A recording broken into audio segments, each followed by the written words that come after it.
शं वरुणः शन्नो भवत्वर्यमा शन्न इन्द्रो बृहस्पतिः शन्नो विष्णुरुक्रमः ॐ शान्ति शान्ति शान्तिः।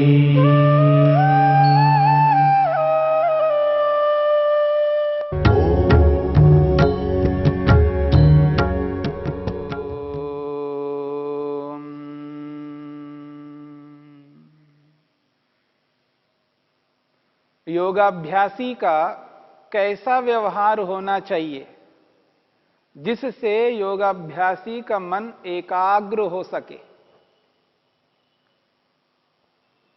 महर्षि पतंजलि ने मन को एकाग्र करने के अनेकों उपाय बताए।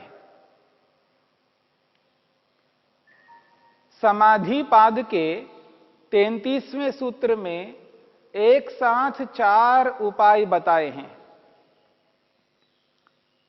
जिन उपायों को अपना करके योगाभ्यासी अपने मन को प्रसन्न रख सकता है, शांत रख सकता है, अपने मन को सात्विक बना के रख सकता है। और जिसका मन प्रसन्न हो जाता है उसका मन एकाग्र होता है। एकाग्र हुआ मन परमपिता परमात्मा में स्थिर होता है। महर्षि पतंजलि ने 33वें सूत्र में 4 उपाय बताए हैं।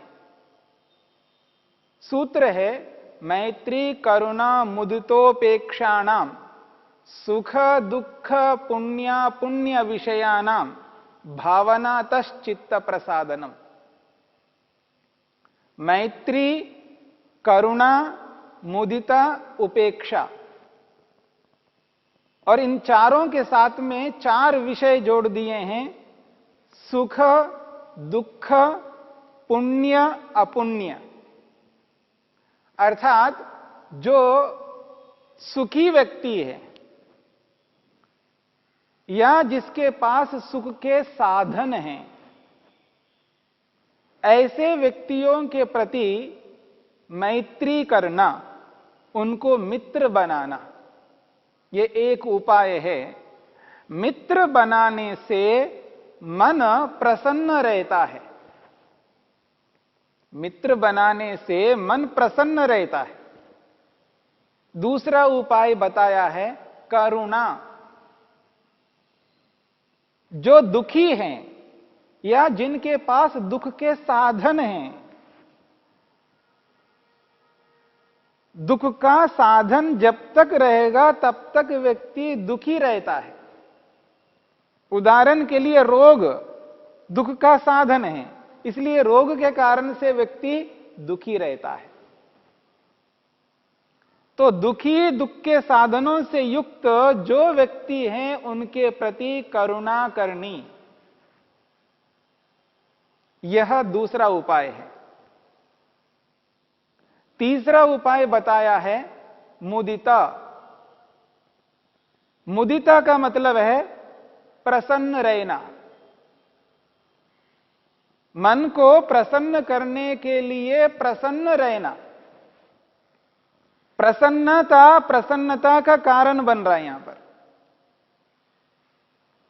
और जो संसार में पुण्य आत्माएं हैं, जो पुण्यशील हैं, जो श्रेष्ठ हैं, महान हैं, उत्तम हैं,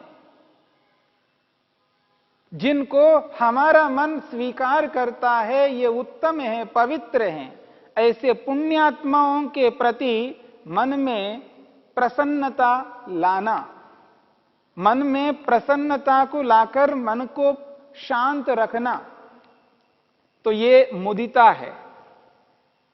पुण्यात्माओं के प्रति मुदित रहना यानी प्रसन्न रहना, ये तीसरा व्यवहार है जिससे मन शांत प्रसन्न होता है और एकाग्र होने में सक्षम होता है।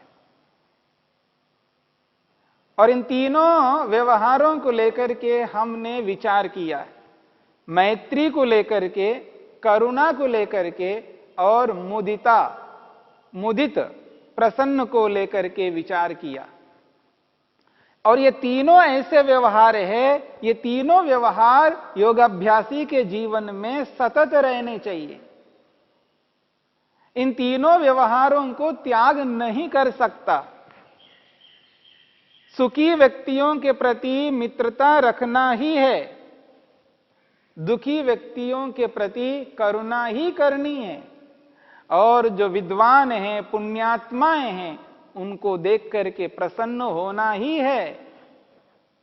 ये तीनों प्रकार की भावनाएं मन में बना बना करके व्यक्ति पुण्य कर्म करता है। श्रेष्ठ कर्म है ये, जिससे मन प्रसन्न रहता है, शांत रहता है, स्थिर रहता है और एकाग्र होता है, ईश्वर में स्थिर हो जाता है, ईश्वर का दर्शन हो जाता है। ये तीन प्रकार के व्यवहार है। एक महत्वपूर्ण व्यवहार बताया है, चौथा व्यवहार इस सूत्र में, और उसका नाम है उपेक्षा। बहुत महत्वपूर्ण है ये, उपेक्षा करना। और किनके प्रति उपेक्षा करनी है? जो अपुण्यात्मा हैं, अपुण्यात्माएं हैं, यानी जो पाप करने वाले हैं। महर्षि वेदव्यास ने कहा, अपुण्यशीलेषु उपेक्षाम भावयेत। जो अपुण्य हैं, अपुण्यात्मा हैं, जो पुण्य नहीं करते हैं, अर्थात पाप करते हैं, जिनको हम पापी कहते हैं, ऐसे व्यक्तियों के प्रति उपेक्षा करनी। और लोक में उपेक्षा बहुत प्रसिद्ध है। लोक में कहा करते हैं, मैं इस व्यक्ति के प्रति उपेक्षा करता हूं। लोक में उपेक्षा का प्रयोग तो होता है, लेकिन वास्तव में जिसे उपेक्षा कहते हैं, वैसी उपेक्षा उस रूप में नहीं की जाती है। परंतु यहां पर उपेक्षा जो कही गई है, इस उपेक्षा को समझना है, उपेक्षा किसे कहते हैं।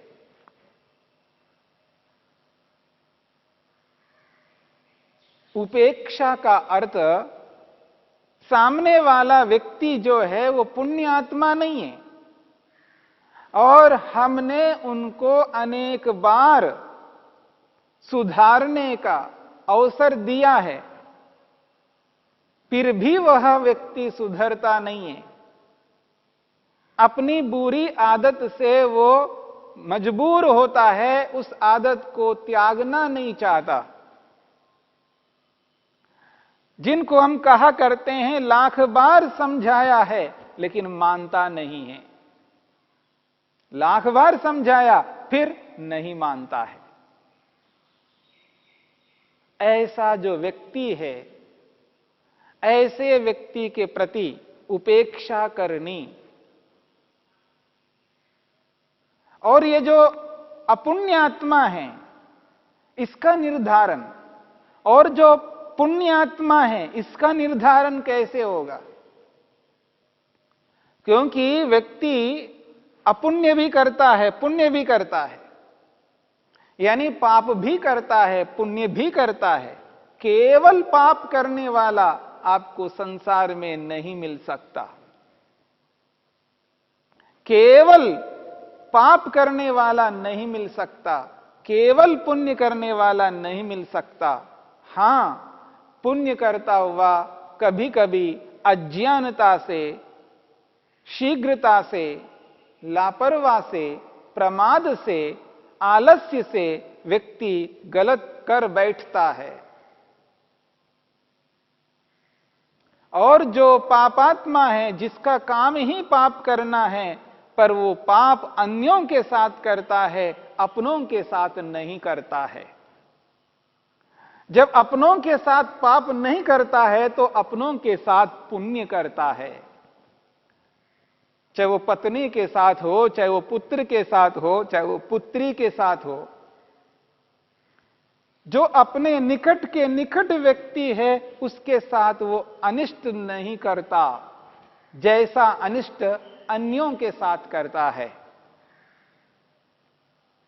उदाहरण के लिए मैं आपके सामने रखूं, चोरी करने वाले जो चोर होते हैं वो दूसरों की चोरी करते हैं, वो अपने घर में नहीं करते हैं, अपने निकट व्यक्ति की कोई चोरी नहीं करते हैं।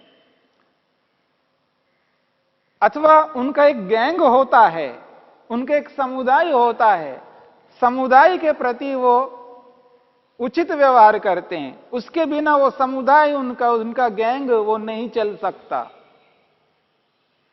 वहां वो सत्याचरण करते हैं, उनका एक नियम होता है, हम आपस में ऐसा नहीं कर सकते, हम आपस में धोखा नहीं दे सकते, हां दुनिया को देंगे।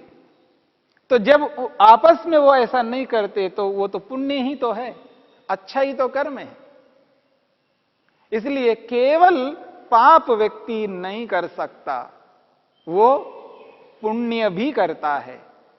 और निर्धारण होता है अधिकता और न्यूनता के कारण से। जिनको पापी कहा जा रहा है, अपुण्यात्मा कहा जा रहा है, वो व्यक्ति होते हैं जो अधिकांश पाप करते हैं, बहुत कम पुण्य करते हैं।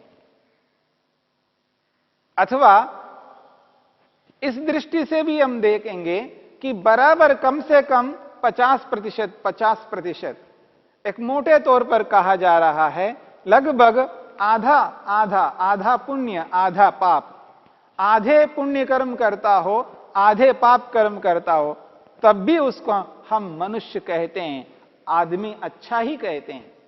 लेकिन वो आधे से भी ज्यादा पाप करे तब वो पापी कहलाता है। कोई ऐसा नियम नहीं बनाया जा रहा है। मेरी बात को समझने का प्रयत्न करना, वक्ता के अभिप्राय से उल्टा अर्थ नहीं लेना। मैं कोई नियम नहीं बना रहा हूं कि आधे पुण्य करने चाहिए और आधे पाप करने चाहिए। एक बात कह रहा हूं, जो इस प्रकार के लोग होते उनको भी हम साधारण जनता के रूप में उसको अच्छा ही मान करके चल रहे हैं। परंतु जो बहुत अधिक पाप करता है, पाप ही अधिक कर्म करता है वो, और पुण्य तो बहुत कम करता है, अर्थात अपने लोगों के साथ ही वो अच्छा व्यवहार कर रहा है और सारी दुनिया के साथ वो बुरा व्यवहार करता है, गलत व्यवहार करता है, असत्य आचरण करता है, अन्याय करता है, हिंसा करता है, तो ऐसे व्यक्ति को पापी कहा जा रहा है, अपुण्यात्मा कहा जा रहा है। और जो अपने निकट के निकट लोग भी जब बताने पर, समझाने पर भी नहीं मानते हैं, बहुत कोशिश करने के बाद भी, अनेक बार प्रयत्न करके उनको समझाने का यत्न किया है जिस किसी भी विषय में, तब भी वो जब मानते नहीं, उस स्थिति में केवल उनके प्रति भी उपेक्षा की जाती है, उस विषय में की जाती है। और जो बिल्कुल पापी होते हैं उनके प्रति सभी विषयों में उपेक्षा की जाती है। तो ये जो पापी है, जो अपुण्यात्मा है, जो पुण्य नहीं करते हैं, सर्वाधिक पाप करते हैं, ऐसे व्यक्तियों के प्रति योगाभ्यासी का व्यवहार कैसा होना चाहिए? तो महर्षि पतंजलि वेदव्यास कहते हैं, उपेक्षा करो। अब ये जो उपेक्षा है, इस उपेक्षा को समझने का प्रयत्न करते हैं। उपेक्षा में होता क्या है? उपेक्षा में उस व्यक्ति के प्रति राग नहीं करना। जैसे अमूमन हम लोगों के साथ में बहुत अपनत्व दिखाते हुए उनके साथ व्यवहार करते हैं, अपना मान करके उनके साथ व्यवहार करते हैं, ऐसा व्यवहार ऐसे पापी व्यक्तियों के प्रति नहीं होना चाहिए। क्योंकि ऐसा करने से हम भी उनके पाप के भागी बन करके क्यों ऐसा नहीं होना चाहिए, उस बात की ओर संकेत किया जा रहा है।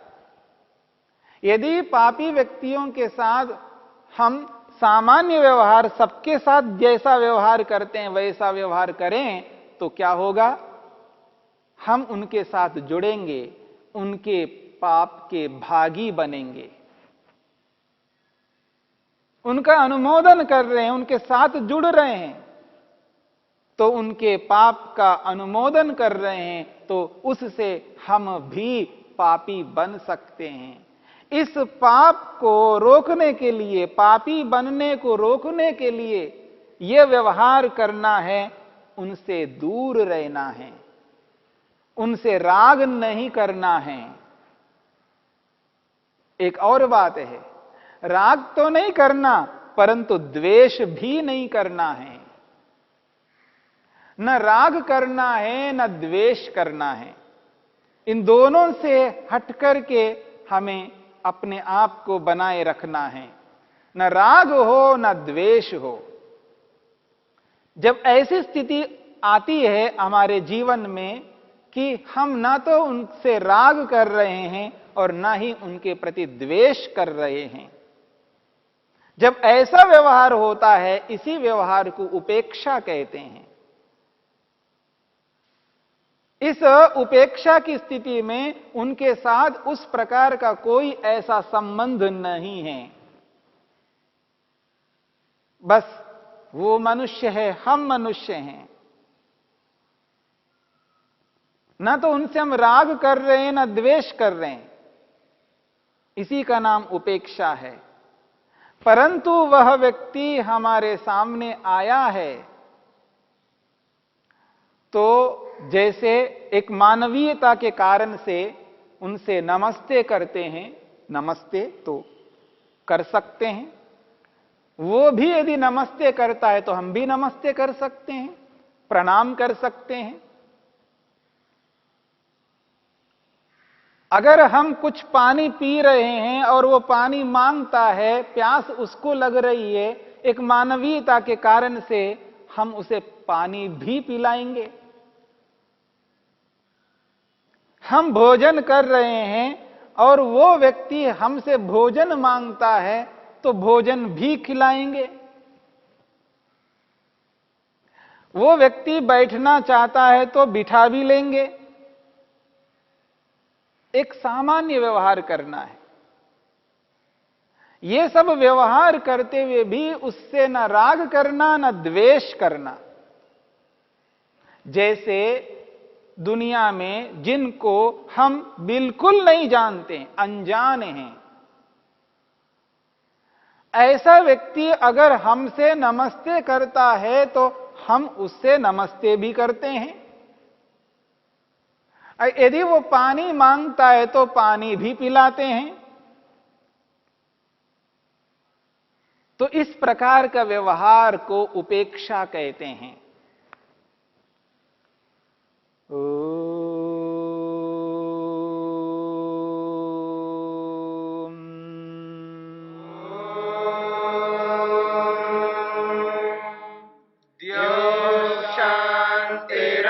शांतिरंतरिक्षं शांति पृथिवी शांतिरापः शांतिरोषधयः शांतिः वनस्पतयः शांतिर्विश्वे देवा शांतिर्ब्रह्म शांति सर्वं शांति शांतिरेव शांति क्षमा शांतिरेधि। ओम शांति शांति शांति।